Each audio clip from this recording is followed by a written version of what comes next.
Com 42 anos, mas com a saúde frágil, ela era frequentemente suscetível a desmaios. Um menino respondeu suavemente. Qual é a sua posição? Sou a superintendente da Casa da Rainha. Indagaram sobre as supostas conspirações contra o país, concentrando-se na insurreição de 10 de agosto. A senhora possui alguma informação sobre os planos da corte para 10 de agosto? Insistiram. Sua resposta foi direta, honesta e incriminadora. Não tenho certeza se houve conspirações em 10 de agosto, mas posso confirmar que não tenho conhecimento delas. O tribunal não buscava a verdade, mas a traição pública, uma denúncia da monarquia para justificar sua agenda violenta. A pergunta final e mortal foi feita a ela: fazer um juramento de liberdade e igualdade e jurar ódio ao rei e à rainha. Este era o momento decisivo. Toda a sua vida dependia de sua próxima declaração. A promessa inicial, liberdade e igualdade, poderia ser tolerável. Ela de fato fizera parte de uma loja maçônica feminina que defendia os valores do iluminismo. No entanto, a segunda promessa, de odiar o rei e especialmente a rainha, era inimaginável. Jurar animosidade contra o monarca, particularmente contra a mulher a quem dedicara a vida, contra a amiga que a trouxera de volta da segurança da Inglaterra, era uma traição que sua alma não toleraria. Sua voz, embora trêmula, mantinha-se firme. Estou disposta a jurar pela primeira, mas não pela segunda. Não está dentro de mim. Um calafrio percorreu a sala, enquanto os juízes a pressionavam, suas vozes aumentando de impaciência. Faça o juramento ou estará morta. Seu desafio foi sua declaração final. Não tenho resposta, disse ela. Se minha morte chegará mais cedo ou mais tarde, pouco me importa. Eu sacrifiquei minha vida. Seguiu-se uma breve e tensa pausa antes que deliberassem. Disse que um membro do tribunal, possivelmente movido pela compaixão pela mulher pálida e digna, inclinou-se e sussurrou: jure ou estará condenada. Ela permaneceu em silêncio. A decisão estava tomada. O veredito foi pronunciado, disfarçado por um eufemismo arrepiante usado pelos tribunais para proferir uma sentença de morte sem proferir diretamente o termo. O presidente declarou: Senhora Imanes, levem a senhora embora. Alguns relatos sugerem uma frase ainda mais cruel: soltem a senhora. Este era o código para sua execução. A absolvição efetiva foi anunciada com um grito triunfante de vida longa à nação. 2 guardas agarraram seus braços e a conduziram em direção a uma porta. Por um breve momento, ela pode ter nutrido a esperança de ser libertada. No entanto, a porta não levava à rua, mas sim ao pátio da prisão, um lugar sinônimo de tormento. Ao passar pela porta, a princesa de Lamballe se deparou com uma cena indescritível de destruição. O pátio se transformou num açougue. Montes de cadáveres nus e mutilados cobriam os paralelepípedos, úmidos e escurecidos pelo sangue. O ar ecoava com os gritos desumanos e horripilantes de uma multidão assassina, com as mãos e os rostos manchados de sangue, as armas, lanças, sabres e porretes improvisados, pingando vermelho. Acredita-se que ela tenha exclamado: "Oh, a abominação! Oh, o horror!" Ao se dar conta da dura verdade de sua condenação iminente, ela proferiu: "Estou perdida." Avançou alguns passos e sucumbiu ao choque ou foi derrubada por uma queda. Isso desencadeou prontamente o ataque. O ataque não foi rápido nem limpo, mas sim um ataque caótico e violento. O golpe inicial relatado veio de um homem com uma lança atingindo-a na nuca. Outro a seguiu, arremessando um pesado tronco contra ela. Ela desabou e a multidão avançou num turbilhão de facadas e cortes. E, por um período que pareceu uma eternidade, seu corpo suportou a fúria implacável da multidão. O evento que se seguiu tornou-se um marco macabro nas lendas da Revolução, uma mistura perturbadora de realidade sombria, propaganda e folclore fantasmagórico. No entanto, um ponto é universalmente aceito, atestado por inúmeras testemunhas oculares. Após sua morte, sua cabeça foi decepada do corpo. Em um momento chocante de pavor supremo e surreal, disse que um homem mais tarde levou a cabeça da princesa a um barbeiro próximo. Ele obrigou o barbeiro apavorado a lavar, pentear e empoar os longos cabelos loiros da princesa, arrumando-os cuidadosamente, como se fosse para um baile formal. Esse ritual final e bizarro de cuidados pessoais era um ato deliberado de teatro. Seu propósito era tornar a vítima instantaneamente reconhecível no espetáculo macabro que se desenrolaria a seguir. A cabeça foi então espetada em uma longa vara. Diz-se que seu coração foi removido e colocado em outra. E alguns relatos afirmam que seu corpo foi arrastado pelas ruas após a procissão. Tornou-se um desfile sombrio, percorrendo Paris, um espetáculo assustador composto por homens e mulheres, muitos tocando tambores, todos gritando seu nome, La Lamballe, La Lamballe. O destino deles, a prisão do templo. O objetivo era submeter a rainha Maria Antonieta a um ato horrível de tormento psicológico. Eles queriam fazê-la testemunhar a cabeça decepada de sua querida amiga. Ao chegar ao templo, a multidão se aglomerou no pátio, sob a janela do quarto onde a família real estava confinada. Os guardas lá dentro tentaram manter as persianas fechadas, mas a multidão clamava pela chegada da rainha. Eles a incitaram a beijar os lábios de seu amado, uma vil reiteração final de anos de propaganda difamatória. Lá dentro, a família real estava no meio do jantar. Após um terrível tumulto, o rei perguntou aos seus guardas sobre a causa. Um guarda tentou amenizar o impacto, afirmando que era a cabeça da princesa de Lamballe que desejavam apresentar, para não provocar a aparição da rainha. No entanto, um oficial mais severo foi mais direto. Conforme relatado pela filha da rainha, ele informou Maria Antonieta: eles desejam exibir a cabeça de Lamballe. Sugiro que apareça se não deseja que o povo suba aqui. No entanto, já era tarde demais. A rainha já havia compreendido a situação. Ao saber da morte da amiga e testemunhar o espetáculo horripilante do lado de fora de sua janela, Maria Antonieta soltou um grito de partir o coração e caiu no chão. Se ela perdeu a consciência instantaneamente ou suportou mais alguns momentos de agonia, é irrelevante. O impacto emocional foi total. A multidão não conseguiu fazê-la olhar, mas sua mensagem foi transmitida com uma severidade brutal e esmagadora. Seu laço de amizade e lealdade foi brutalmente rompido e exibido como um símbolo do triunfo do ódio. A execução da princesa de Lamballe, mesmo em meio aos brutais massacres de setembro, foi um ato de extrema crueldade, um pesadelo. Relatos factuais por si só são assustadores o suficiente para assombrar sonhos. Um julgamento rápido, uma sentença de morte proferida por uma multidão, um espancamento horrível, decapitação e a exibição pública de sua cabeça em uma lança para atormentar sua amiga. Esses eventos são bem registrados. Eles se destacam como um pináculo horripilante da violência revolucionária, um momento em que toda a aparência de civilização foi perdida.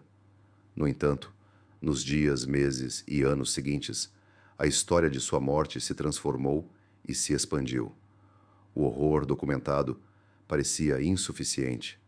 Propaganda, rumores e um fascínio doentio pelo grotesco criaram uma nova história, distorcendo a verdade em um mito de depravação quase sobrenatural.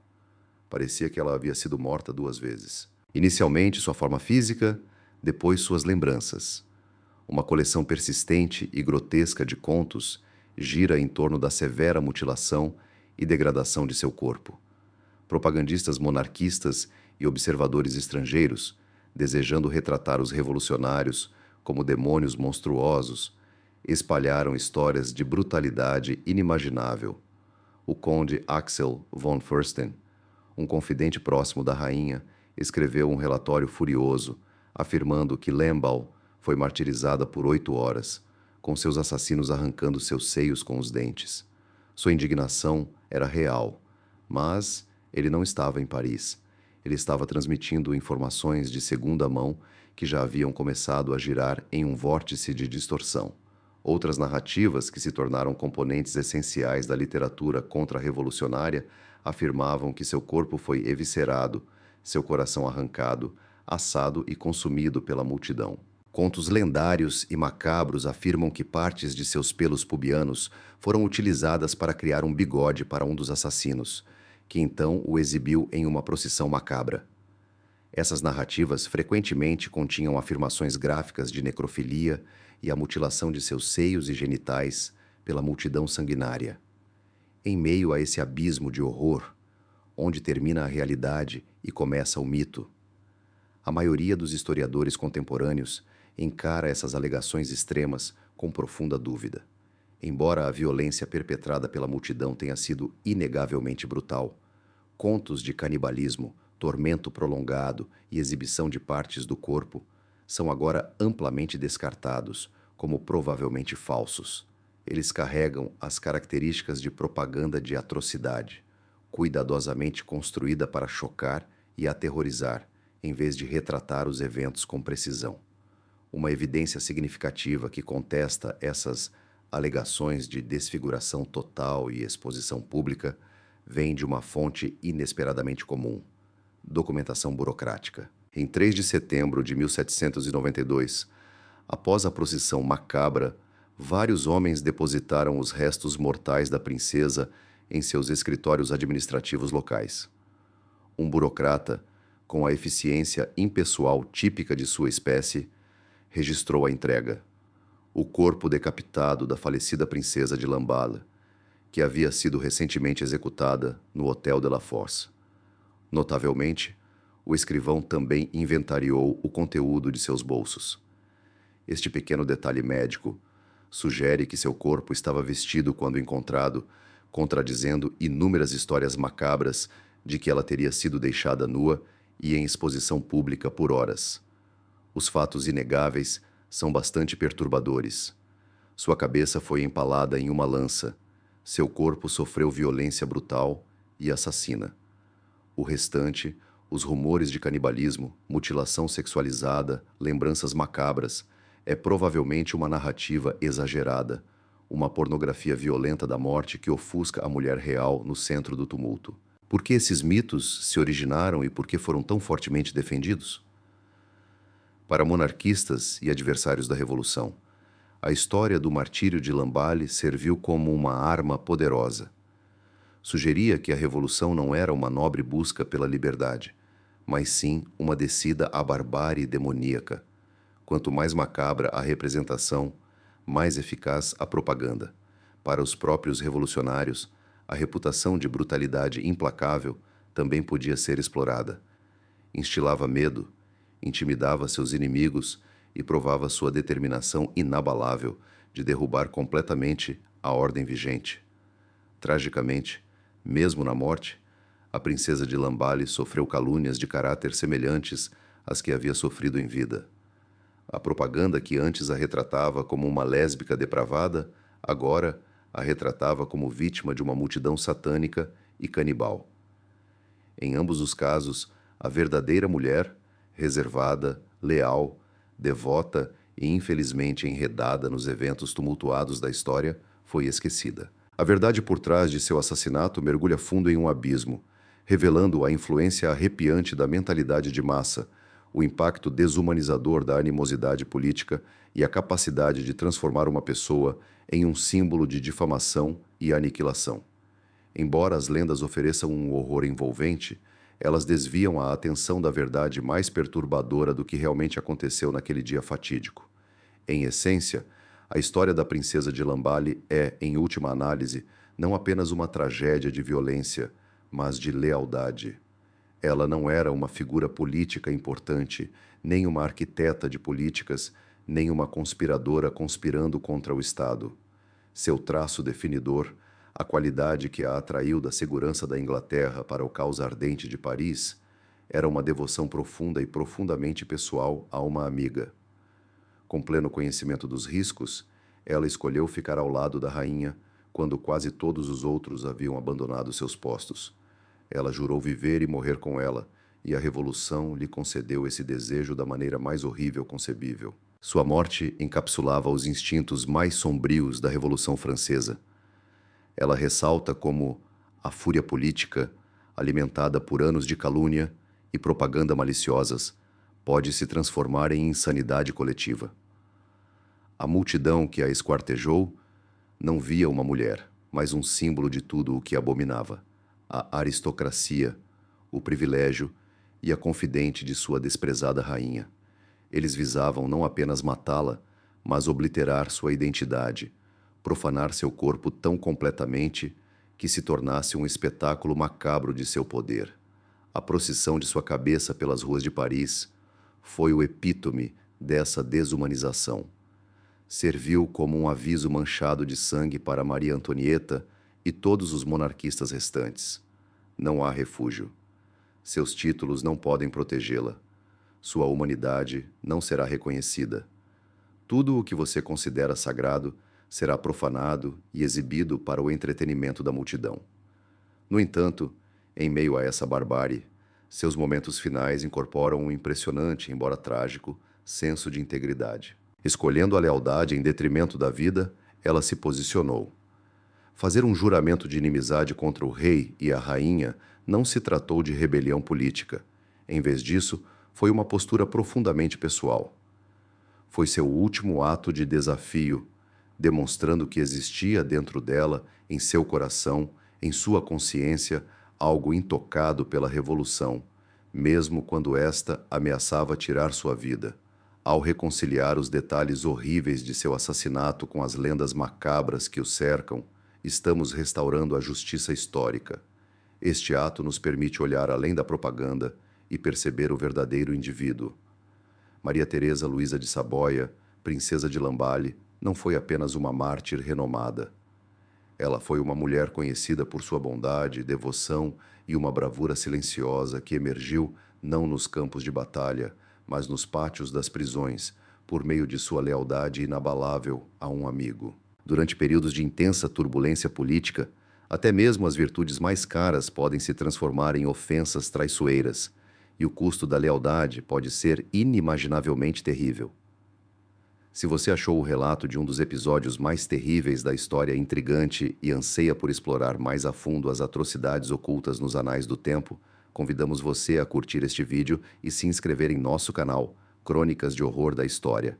Compartilhe conosco nos comentários qual aspecto da história da princesa de Lamballe ressoa mais profundamente como trágico ou chocante. Obrigado por assistir. Em meio ao banho de sangue da Revolução Francesa, a guilhotina emergiu como a personificação do terror. A lâmina reluzente descendo de uma altura elevada era um espetáculo horripilante de morte imposta pelo Estado. No entanto, a punição mais incompreensível não foi infligida por aquele dispositivo. Não foi rápida. Não foi eficiente. Nas mãos de uma horda sanguinária e gritante, armada com porretes afiados e facas afiadas como navalhas, estava a entrega. Foi uma demonstração prolongada e brutal de brutalidade crua, deixando até os revolucionários mais durões atordoados. Este não é apenas o relato de uma execução, é uma narrativa de profanação. Esta é a história da princesa de Lamballe, a amiga mais devotada de Maria Antonieta. Seu julgamento foi uma farsa, mas sua punição, uma humilhação pública prolongada. Eles não simplesmente tiraram sua vida. Eles visavam apagar qualquer traço de sua humanidade, transformando-a em uma caricatura grotesca, exibida nas ruas sujas de Paris por uma eternidade. O que se segue é um mergulho na loucura, uma narrativa de terror que ultrapassa os limites da credulidade. Nascida em 8 de setembro de 1749, no Grande Palazzo Caragnano, em Turim, Itália, Maria Teresa Luísa de Saboia viveu em um mundo de opulência e etiqueta rígida como princesa da Casa de Saboia Caragnano. Retratos de seus primeiros anos revelam uma jovem tímida, devota e gentil, cujas qualidades se tornariam seus traços definidores ao longo de sua vida. Sem que ela soubesse, essas mesmas qualidades a tornariam um alvo principal para os horrores que ainda estavam por vir. Lamentavelmente, o curso de sua existência nunca esteve sob seu controle.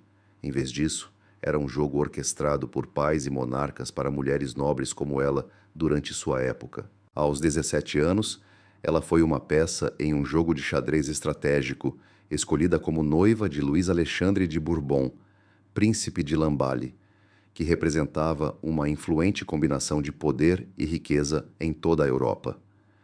Essa união foi uma jogada magistral. O príncipe era filho do rico e estimado Duque de Pantevra, neto do próprio Luís XIV. Esse casamento ligaria a Casa de Saboia aos Bourbons franceses, uma conquista diplomática altamente cobiçada. Para Maria Teresa, significou deixar seu lar, sua família e tudo o que ela já conhecera para ingressar no palco mais glamouroso, porém perigoso, da corte francesa em Versalhes. Em janeiro de 1767, ela se casou por procuração, o que significa que uma jovem mulher estava ligada em matrimônio a um homem que ela nunca conhecera, um fantasma que controlava seu futuro. Ao chegar à França, ela se tornou princesa de Lamballe, título que manteve até a morte. O encontro inicial entre a princesa e seu príncipe pareceu momentaneamente encantador, reminiscente de um conto de fadas, mas adornado com uma beleza juvenil e uma opulência além da imaginação. No entanto, esse idílio rapidamente se transformou em um pesadelo horrível. Seu marido, recém-casado, infame por sua licenciosidade, tinha um apetite insaciável por devassidão que ecoava por todos os cantos da corte. Em poucos meses, ele abandonou sua esposa adolescente, retornando ao seu estilo de vida depravado, deixando-a em um estado de desespero público de cortar o coração. No entanto, de sua agonia emergiu um vínculo inesperado e poderoso. Seu sogro, Duque de Pantevra, era um homem de profunda fé e reputação de caridoso. Chocado com a crueldade do filho, ele estendeu sua proteção à nora, proporcionando-lhe a gentileza e o afeto que lhe faltavam do marido. Foi em sua colaboração com o duque, auxiliando seus extensos esforços filantrópicos, que ela ganhou um apelido que a perseguiu por anos. O anjo de Pantevra, simbolizando sua alma terna e simpatia pelos empobrecidos, logo foi ofuscado por gritos de angústia. O primeiro capítulo sombrio de sua vida francesa concluiu-se rápida e brutalmente em 1768. Com apenas um ano de casamento, o príncipe de Lamballe sucumbiu a uma doença venérea e seu corpo decaiu devido ao excesso de indulgência. Com apenas 19 anos, Maria Teresa ficou viúva. No entanto, a morte do marido trouxe uma sequela surpreendente. Ela herdou sua imensa fortuna, tornando-se, independentemente, uma das mulheres mais ricas da França. Ela poderia ter se isolado, levando uma existência tranquila e protegida, longe da corte traiçoeira. No entanto, o destino tinha outros planos para ela. Em vez disso, ela optou por continuar vivendo com seu dedicado sogro, levando uma vida pacífica e respeitada. Foi durante um momento tranquilo, que antecedeu a turbulência que ela encontrou, a jovem que remodelaria sua existência, a arrastaria para uma tempestade e, por fim, a condenaria. Em 1770, uma estrela iniciou sua ascensão na constelação de Versalhes. A corte foi absorvida pela chegada da nova Dauphine, uma arquiduquesa austríaca de 14 anos chamada Maria Antonia, que mais tarde seria conhecida como Maria Antonieta. Após sua chegada, a princesa de Lamballe, então uma jovem de 21 anos, serena e elegante, foi formalmente apresentada. Um vínculo rápido se formou entre essas duas mulheres confinadas em prisões douradas. Imediatamente cativada pelo espírito vibrante de Maria Antonieta, a princesa se destacou entre as outras damas da corte com seus olhares atentos e comentários cortantes. Ela era reservada, gentil e possuía uma dignidade discreta, contrastando com as panelinhas ambiciosas e fofoqueiras que cercavam o trono. Para a jovem Dauphine, ela era um farol em tempos turbulentos. Após a morte do rei Luís XV em 1774, Maria Antonieta ascendeu ao trono francês. Uma de suas ações iniciais foi reviver a prestigiosa e poderosa posição de superintendente de Lamballe, um movimento para elevar sua amiga mais querida. No entanto, sua natureza conservadora a tornava uma escolha incomum para uma rainha que se sentia cada vez mais atraída por um grupo mais vivaz, extravagante e aventureiro. Uma nova favorita logo surgiu, a cativante e ambiciosa Yolande de Polignac, fazendo com que a afeição da rainha mudasse. Lamballe se viu relegada à margem, observando de fora. Mesmo assim, ela manteve sua posição oficial e a estima intrínseca da rainha. Ela continuou a desempenhar suas funções com elegância cuidadosa, esperando pacientemente. O que realmente marcou Lamballe não foi sua posição ou acesso ao poder, mas sua lealdade. Uma característica inflexível, temível e firme a marcava. Apesar de perder o favor, sua devoção permaneceu constante. Em uma corte caracterizada por alianças flutuantes e puro interesse próprio, a amizade de Lamballe se manteve como um farol estável e confiável em um universo caótico. Essa lealdade inabalável, esse vínculo profundo e íntimo com a rainha, acabou cobrando um preço sangrento. À medida que o clima político francês se agravava, a população, às voltas com a escassez de pão e inflamada por conceitos radicais de liberdade, começou a ver a monarquia, especialmente a rainha estrangeira, como a causa de suas dificuldades. Uma nova ferramenta foi empregada contra eles: panfletos vis e baratos conhecidos como libelles. Eles inundaram as ruas parisienses, uma mistura letal de vitriolo político e delírios pornográficos, com o objetivo de destruir implacavelmente a imagem da monarquia. Maria Antonieta era seu principal alvo. Retrataram-na como perdulária, traiçoeira e pervertida. Em essência, seus companheiros mais queridos estavam envolvidos na lama ao lado dela. A princesa de Lamballe, reverenciada como o anjo de Pantebra, devido à sua piedade e reserva, foi retratada maliciosamente como um monstro. Panfletos espalhavam imagens grotescas dela e da rainha, envolvidas em relacionamentos lésbicos e orgias excessivas dentro do palácio. Não eram meros rumores, eram ferramentas políticas estrategicamente elaboradas com o objetivo de minar a posição moral da rainha e retratar seu círculo como um covil corrupto e pervertido de serpentes. Para alguém como Lamballe, conhecida por sua devoção religiosa beirando o puritanismo, tais alegações constituíam uma forma especialmente cruel e sinistra de difamação de caráter. A malícia se instalou.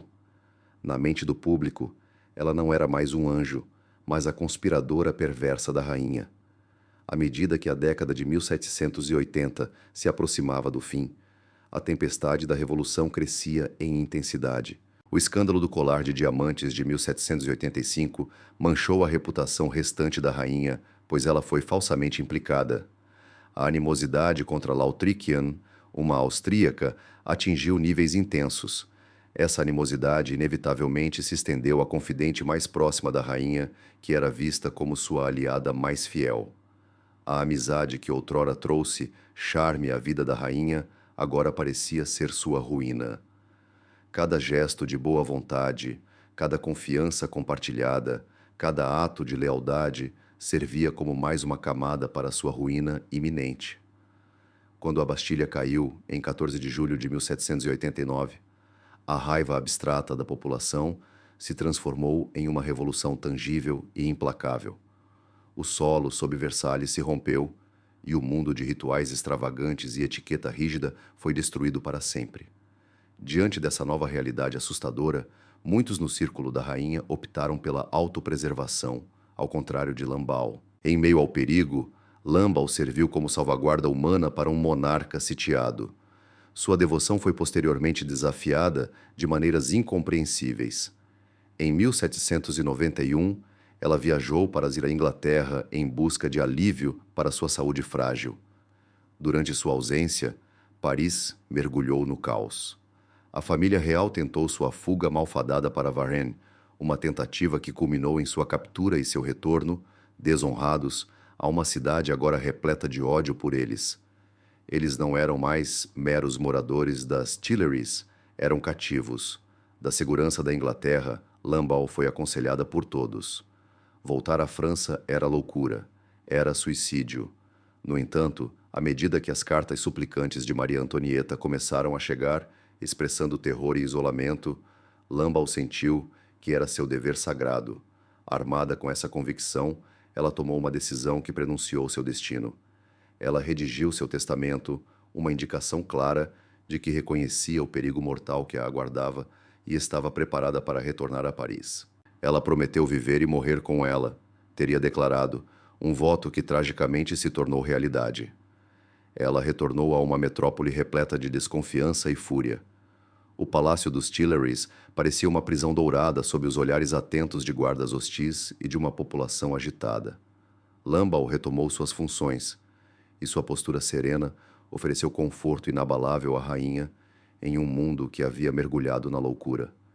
Ela esteve ao lado de Maria Antonieta durante a terrível invasão dos Tuileries em 20 de junho de 1792, quando uma multidão enfurecida rompeu os muros do palácio, cercando a família real por horas, proferindo insultos e ameaças.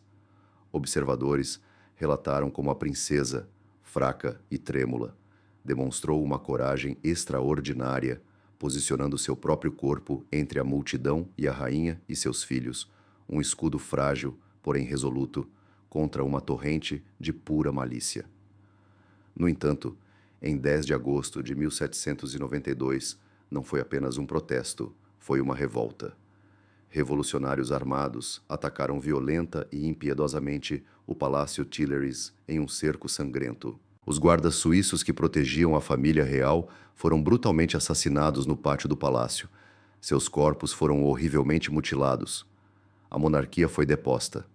O rei, a rainha, seus filhos e os demais servos leais, incluindo a princesa de Lamballe, escaparam por medo buscando abrigo na Assembleia Legislativa. No entanto, seu santuário provou ser ilusório. Logo depois, a família real foi declarada prisioneira do Estado e confinada na imponente fortaleza medieval, o Templo. Por um curto período, Lamballe foi autorizado a ficar ao lado deles, suportando a mesma dura prisão. Mas em 19 de agosto, o Comitê Revolucionário emitiu um novo decreto. O rei, a rainha e seus associados foram ordenados a serem separados de amigos e servos. Um oficial chegou para dispersá-los. A princesa de Lamballe, juntamente com a governanta das crianças e várias outras damas, foram retiradas à força da família à qual haviam jurado lealdade. Eles foram transportados para uma carruagem e levados para a prisão de La Force, notória por sua miséria e brutalidade. Conhecida mais tarde como um símbolo do terror revolucionário, a prisão abrigava presos políticos, criminosos comuns e padres recalcitrantes que desafiavam o novo regime. Ao adentrar seus portões, a princesa de Lamballe, involuntariamente, entrou no epicentro da fase mais psicótica da Revolução. Paris foi tomada por uma paranoia frenética. Exércitos da Áustria e da Prússia se aproximavam da cidade e seu comandante, o Duque de Brunswick, havia emitido um manifesto alertando Paris sobre a aniquilação total se a família real estivesse em perigo. Contrariando sua intenção, essa ameaça alimentou um rumor aterrorizante que rapidamente se espalhou como fogo em palha. A multidão de prisioneiros amontoados nas prisões da cidade, composta por monarquistas, padres e contra-revolucionários, era uma força secreta e traiçoeira. Uma força militar clandestina aguardava o momento certo para atacar, com a intenção de assassinar as famílias dos patriotas e entregar Paris às forças invasoras. O medo era palpável, a suspeita era absoluta, e os autoproclamados defensores da Revolução, sans-culottes radicais, optaram pela justiça justiceira. Eles aplicariam a justiça dentro das próprias prisões. Em 2 de setembro, o alarme, o sino da crise, começou a soar por toda Paris. Não era um pedido de socorro, era um chamado para o massacre. O toque do alarme serviu como sinal de partida para 5 dias de violência desenfreada, mais tarde infamemente conhecidos como os Massacres de Setembro. Multidões, intoxicadas por vinho e sede de sangue, invadiram as prisões parisienses. No convento das Carmelitas, padres foram massacrados no altar. Na prisão da abadia, os presos foram retirados de suas celas e mortos no pátio por assassinos de aluguel. Não se tratava de violência aleatória, era uma farsa macabra de justiça. Tribunais improvisados foram estabelecidos dentro das prisões, geralmente compostos por alguns agitadores locais sentados ao redor de uma mesa manchada de sangue. Os prisioneiros eram levados perante eles sequencialmente, recebendo julgamentos rápidos em apenas alguns minutos angustiantes. Dentro da prisão de La Force, a princesa de Lamballe e seus associados podiam ouvir a música do inferno, os gritos ecoando nas ruas, o rugido da multidão, os gritos arrepiantes de "Vida longa à nação", que ocasionalmente significavam que um prisioneiro havia sido poupado. Por um dia inteiro, eles permaneceram em sua cela úmida, pendurados em um estado de puro pavor, cada som sugerindo sua própria morte. Então, na manhã de 3 de setembro, os passos pesados cessaram do lado de fora de sua porta. Os guardas haviam chegado para buscá-los. Eles foram escoltados para uma sala caótica onde o tribunal estava em sessão. O ar era denso e vil, uma mistura nauseante de suor, vinho barato e sangue fresco. Madame de Turzal, a governanta, foi interrogada primeiro. Num gesto extremo, a jovem caiu aos pés dos juízes, implorando pela vida da mãe. Inesperadamente compassivo, o tribunal demonstrou clemência. Madame de Turzal foi exonerada e saiu rapidamente por uma porta lateral em segurança. Agora era a vez da princesa.